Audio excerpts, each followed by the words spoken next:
Good afternoon and welcome. Thank you all for joining us here at this event. We're talking to women who step up, and it's a talk about leadership, purpose, and service. My name is Beth Bowen. I am the president and CEO of Glasswing Public Affairs. We are a partner organization with 100 Shades of Diverse Abilities, L3C. 100 Shades works to improve the quality of life for persons with diverse abilities legislatively, economically, and through community partnerships such as this with Glasswing and education. And today we're emphasizing educating those of you who are voters in the area. We have 3 candidates with us for 3 different offices. They are not running against each other. It's 3 different levels. We have 1 federal office and 2 state legislature offices. And their districts overlap slightly in a couple of different places. So we are joined today by Hillary Scholten, who is running for Congress in District 2. Is that correct? 3. In District 3, we have Kim Jorgensen-Gane, who is running for State Senate, and Dr. Kimberly-Barrington, who is running for the Michigan State House. So we're going to start with the questions here. And the first question for the 3 of you is simply a yes or no. When elected in November, will this be your first elected office that you have held? I see a yes from Kim. Yes. Yes from Kimberly and Hillary. I was elected as a steward in my union when I was at the Department of Justice. But my first representative office at federal levels. Fantastic. Wonderful. So that kind of puts the level playing field here for the next question is, and we're going to start with you, Hillary. So because you haven't run for office in a public office before, what pushed you to run for this office? What was your purpose and what called you to this office? Service has always been a driving force. Stepping up to serve my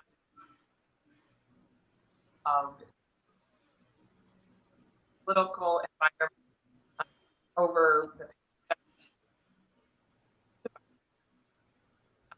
serving.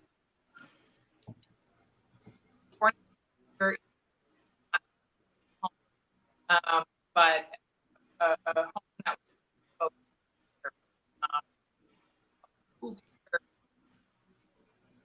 her service provider, well, like social worker, worked as a housing advocate, housing homelessness, law school, worked as a public lawyer, served our Department of Justice, working on a number of issues.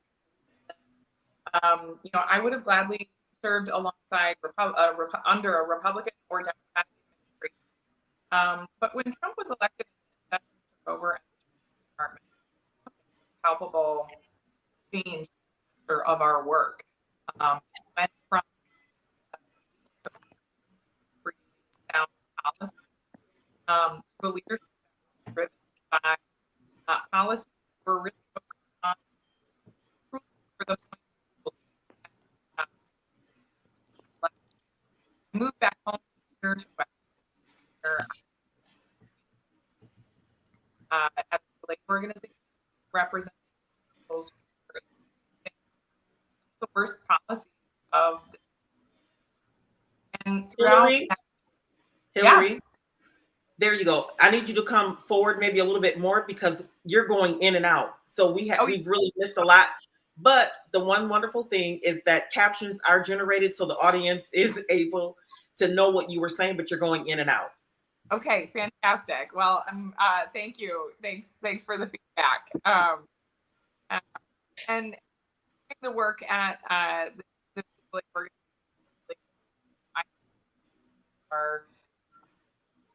was hungry for and West Michigan has not ever sent a Democratic woman to Congress.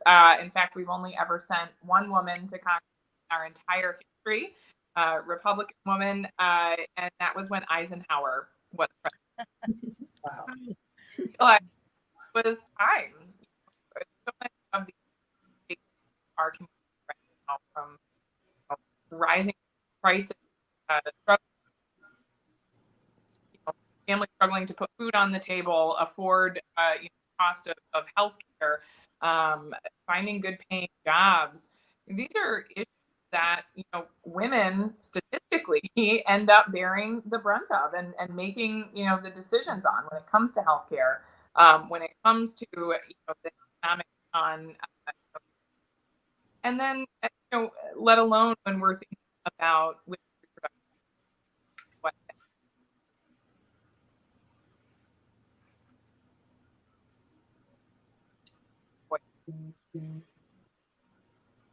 forward.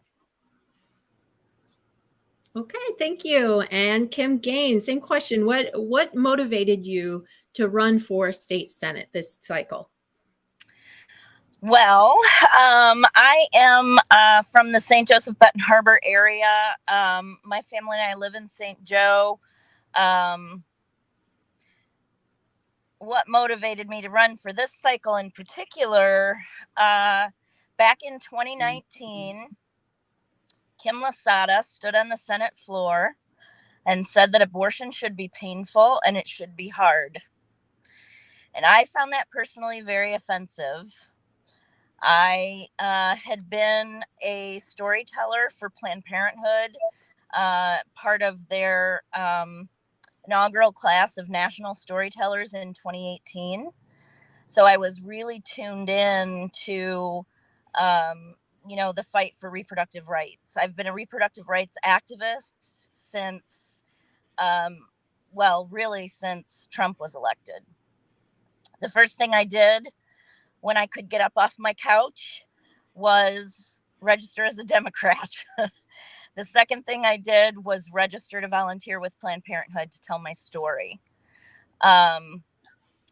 So it is, and I've been a community advocate for a long time. And as an activist, so I've been an activist for longer than just, since Trump, really. But my activism was always about bringing my community together. For folks who are familiar with Benton Harbor and St. Joseph, we are two very disparate communities. St. Joe is, probably in the 80% of white and affluent, and Benton Harbor is quite the opposite. And there are, when Kim Lasada stood on the Senate floor and said that abortion should be painful, and I call myself the Kim that cares, by the way, as opposed to the Kim that it feels like doesn't care. And now I know Dr. Kimberly, and so we're two Kims that care here. And so there's a big difference between, all women are not created equal. And that is going to be the theme of this election, because now look at who the two, gubernatorial candidates are. We're looking at Governor Gretchen Whitmer, and we're looking at Tudor Dixon. And all women are not created equal. We need to enact policies that lift up women and families and their children and our partners as well. And when, as Hillary said, it's mostly women, but I'm also, when I say that, I'm referring to anyone who can become pregnant, anyone who has a uterus. Our families are impacted by access to the choice to decide when and whether and with whom to start or grow our families. And right in this moment, right now, first of all, I want to talk about Kansas because I see so much hope in Kansas. I posted a video the other day that said, row, row, row your vote, because Kansas, Kansas, Kansas equals hope.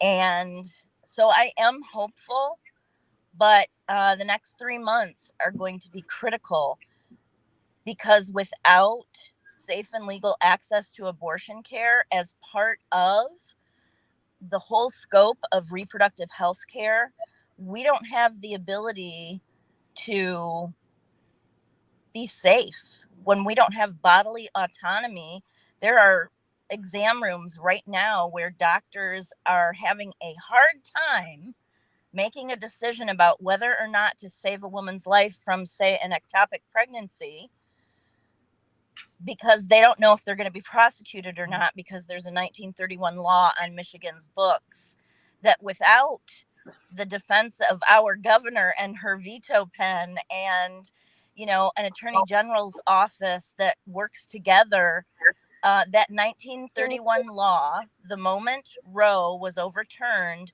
would have gone into effect in Michigan.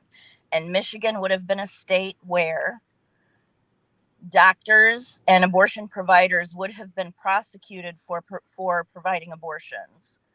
So, you know, in this moment of question, I feel like I am the candidate for this moment in my district, that we are the candidates for this moment in all of our districts.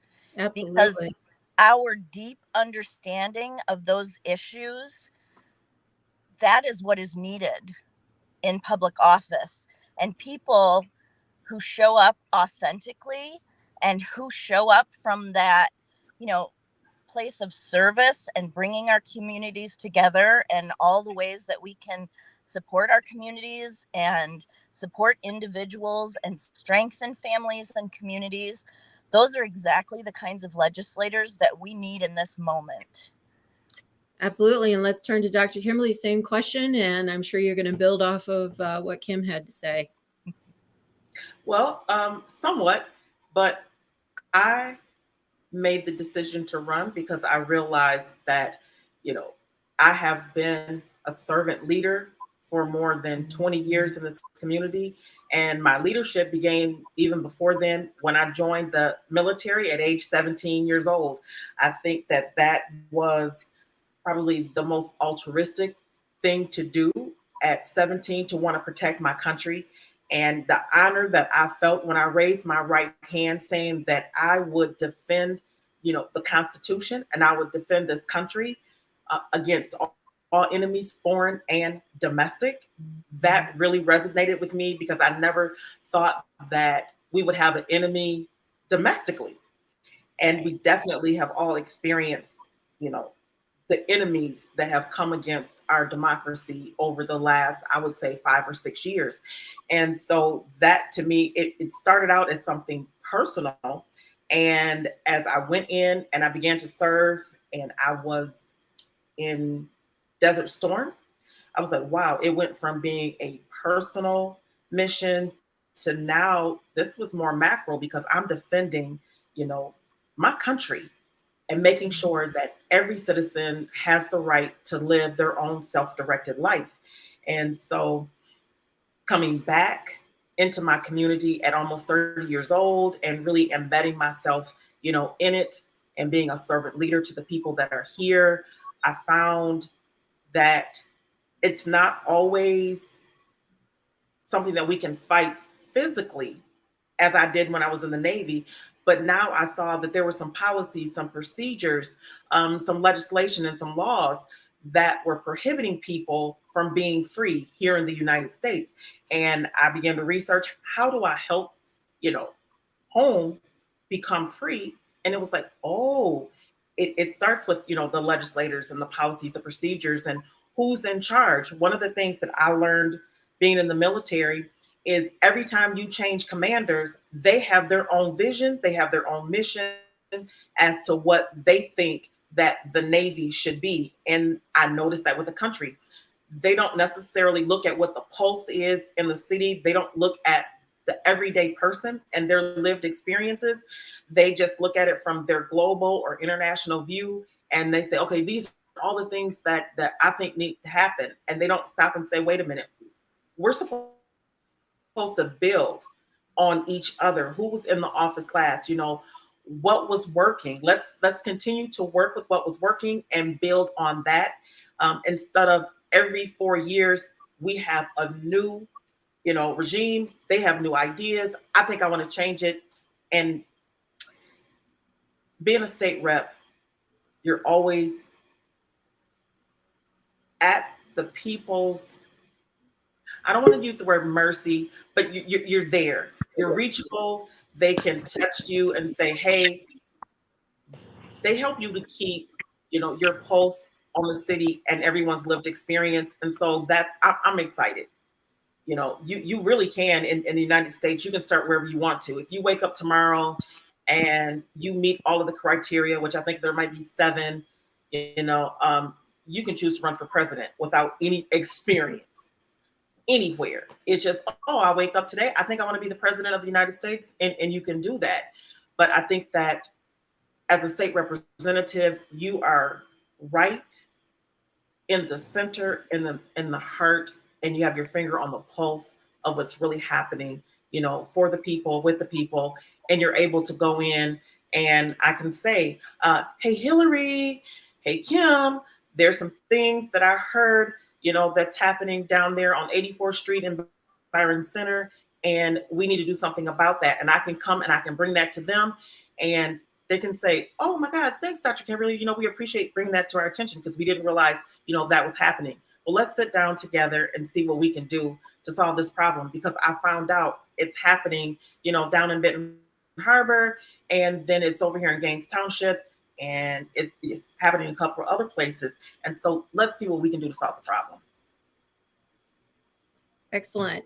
Well, I heard the terms leadership. I heard service. Let's talk about purpose.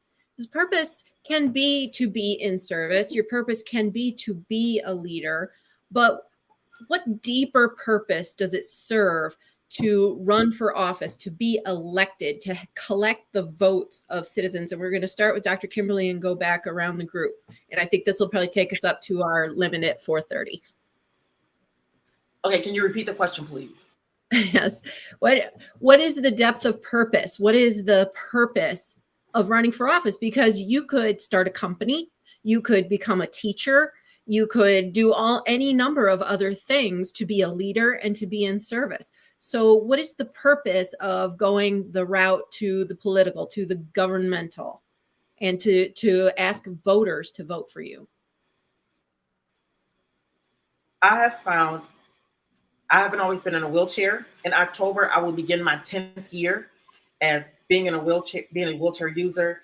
And I found that the world was not accessible to me once I got in a wheelchair.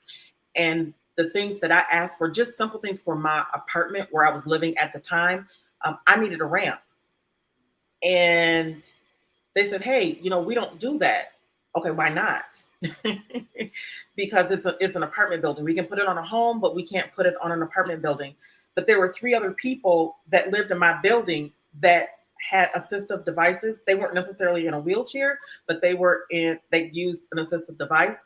And so I said, well, how do I get this changed where apartment buildings need to provide ramps or allow a ramp to be placed outside of the building for them to be able to enter in and out safely? Well, that starts with a policy. So you need to see who wrote the policy. Oh, okay. So when I went and I looked, and they said, well, that kind of falls up underneath, the Fair Housing Act. And then the Fair Housing Act said, well, we can only do so much. It actually falls underneath the ADA. And, that some of that came from the legislator, and you probably need to go talk to your state rep. And I said, who?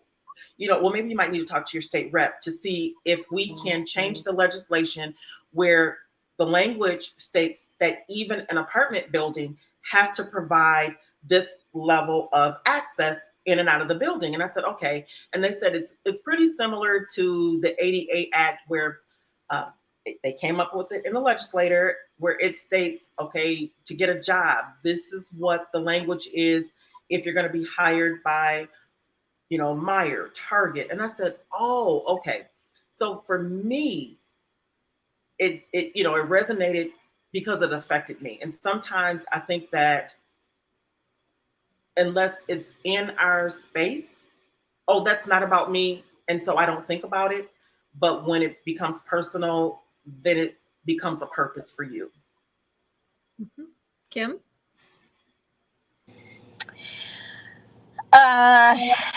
So my top 4-line issues are voting rights, reproductive rights, safe, affirming, well-funded public schools, and paid leave. And the reason is because those are the keys to putting economic and political power into the hands of the people. Because right now we don't have that. We have a climate crisis. We have public education crises. We have, you know, after 50 years of the right to choose, this is a critical mass crisis for everything else that we get to do to live our lives. I had my second granddaughter was born the day of the Uvalde shooting. My third granddaughter was born July 4th, the day of the Highland Park shooting. I can never uncouple those events from their births. Mm-hmm. And when I look at my daughter, and she was my first baby, and she just had her first baby, that is the most vulnerable time in a person who can become pregnant in our lives. And that vulnerability isn't just a physical vulnerability, it's an emotional vulnerability. It is a financial vulnerability. And we don't have paid leave in this country. Mm-hmm. So we have people who don't have access to childcare, who don't have access to affordable housing, for whom, sending their kids to school, to public school, free and fair, the public education that we are guaranteed by our Constitution, that finally is a moment in their lives when they get to go back to work. So, and Roe undergirded everything that had to do with reproductive health care. It undergirded our access to IVF. It undergirded our access to birth control. It undergirded our access to choose a midwife if we wanted to choose to birth at home. So many other things. And the fact that my granddaughters and my less access than I had is absolutely unacceptable. Okay, so we're going to go to Hillary here quickly. Sorry. You're on mute, Hillary. Thank you, Kim. Reverberation. It's great purpose. What we're elected for the wrong purpose. And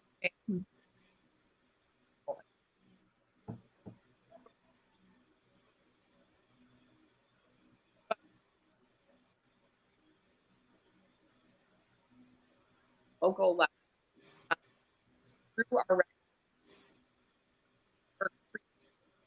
rules of law to live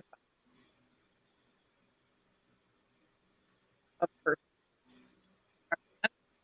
Make those laws, it reflects the good of certain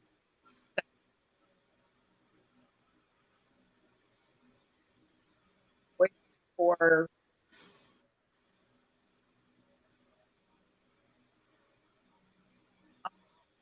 the woman, bring those our current Roe versus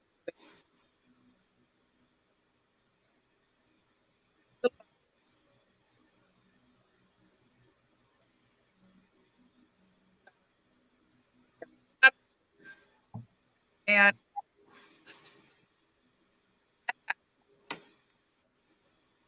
we know exactly what will happen actually if it's overturned. Mm-hmm. Just ask a woman lawyer.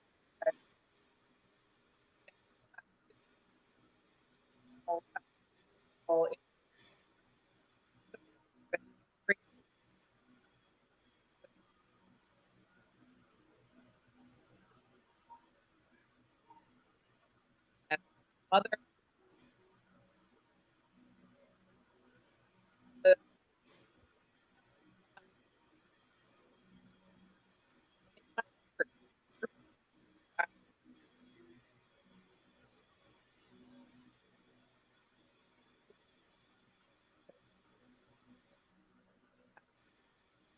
serve,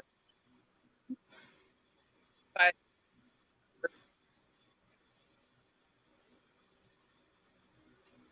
for service. So the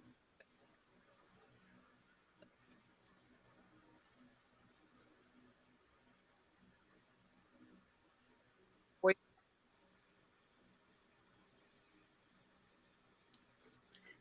Thank you so much. So thank you all to all three of our candidates. We are going to draw to a close early here. Thank you for taking time out of your busy campaigning schedule. I wish luck to all three of you. Dr. Kimberly-Barrington, Hillary Scholten, and Kim Jorgensen-Gane running for Congress, for State Senate, for State Representative in West Michigan. Thank you so much for joining us, and to our audience, this is going to be a series. So come back again to hear from more women who step up to hear about leadership, purpose, and service. Thank you for. Thank you.